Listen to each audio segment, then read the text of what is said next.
What is a GIC? GICs are more attractive as an investment option. I was really excited about GICs right now.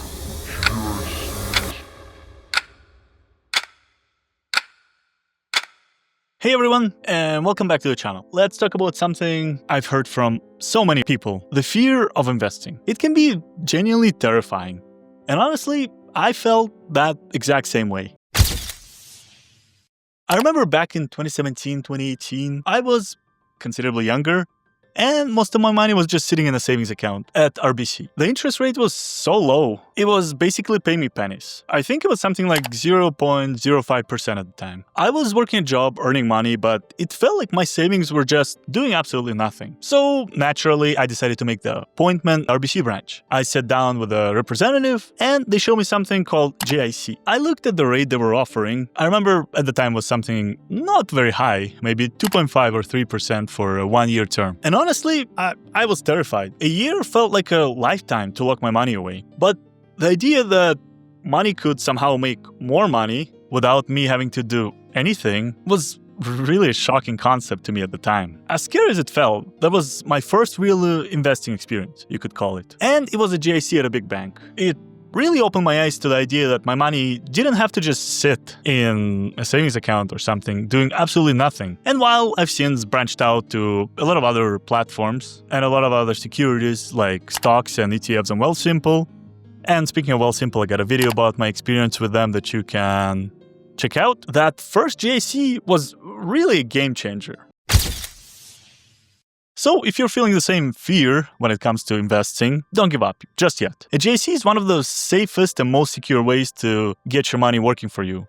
Hence the name, guaranteed income certificate. If you're not ready for the stock market, that's okay. Or for moving money out of your big bank account at RBC or TD, at least get a GIC with your current bank. For the most part, their GIC rates are still 10 or 20 times higher than their regular savings accounts, which is absolutely ridiculous. But for you, there is simply no reason to leave your money earning you absolutely nothing, or pennies, I should say. And look, let's find out how much you could be making. Before we get started, a quick disclaimer. This video is for entertainment and educational purposes only. I'm not a financial advisor. Please do your own research and consult with a professional. Before we get to the GIC list, if you're getting value from this video and you're interested in building a passive income machine of sorts, please take a second to hit the like button. It tells the YouTube algorithm that this is valuable content and helps other Canadians. And of course, as I always say, subscribe for more videos on building wealth and passive income. It's what this channel is all about here. All right, thank you. I really appreciate it. And let's get to our list. So here are the top 5 GIC offers as of making of this video. So when we talk about GICs, there is a clear trend, and it's very simple. The highest rates almost never come from the big banks. Of course, we're gonna start with a familiar name like RBC or TD and work our way to the highest returns. So number 5, I'm gonna say Scotiabank. The current one-year rate they're offering is 2.7%. And so as I said, we're starting with a household name, Scotiabank, one of Canada's big 5 banks. Their GIC rates are typically at the lower end of the market. The reason you might choose them is very simple. It isn't for the highest returns, but for the fact that you have money at Scotia already. Just for your convenience. If you already bank with Scotiabank and want to keep all your investments in one place, this could be an easy, though less profitable option. Number 4 is the RBC Bank.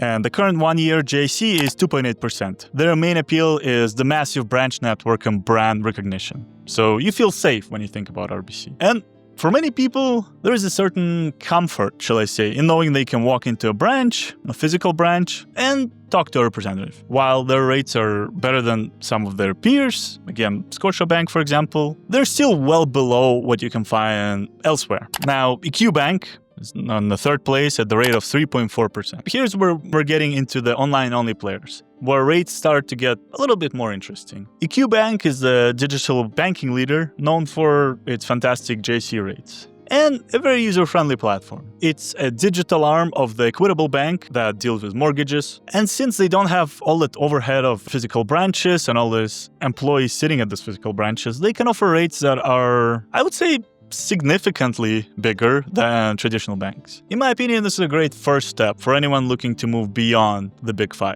Number 2 is the Saven Financial with the current rate of 3.55%. So Saven is an excellent example of a high-rate credit union. As the digital division of First Ontario Credit Union, they offer the best of both worlds: a strong, reliable institutional backing and top-tier interest rates. Interestingly, their rates are consistently among the highest in the country, making them really a must-consider if you're looking at a GIC. Number 1 is WealthONE Bank of Canada at 3.65%. This institution consistently offers some of the biggest GIC rates in Canada. Often, very often, at the very top of the comparison charts. And don't be scared, they're a Schedule 1 Canadian bank, so your deposits are protected just like any major bank under the CDIC insurance. And if your single goal is to get the highest possible guaranteed return for your money, WealthONE is an incredible option to explore, in my opinion. So there you have it. A clear flow from the lower rate but more convenient options that make you feel more safe to the higher rate institutions that might only be online. But the takeaway is simple. A little bit of research and willingness to try an online bank, for example, can put significantly more money into your pocket. The difference between 2.7% and 365% GIC return might seem very small, but on a $25,000 investment over a year, that's an extra $237.50 in your pocket. And that's just for shopping around. You're not really investing in a different product or anything. Anyways, this is everything about the GICs. If you have any questions, feel free to leave them in the comments down below. Once again, if you like this kind of content, subscribe to the channel, give me a like, and I'll see you in the next one. Take care.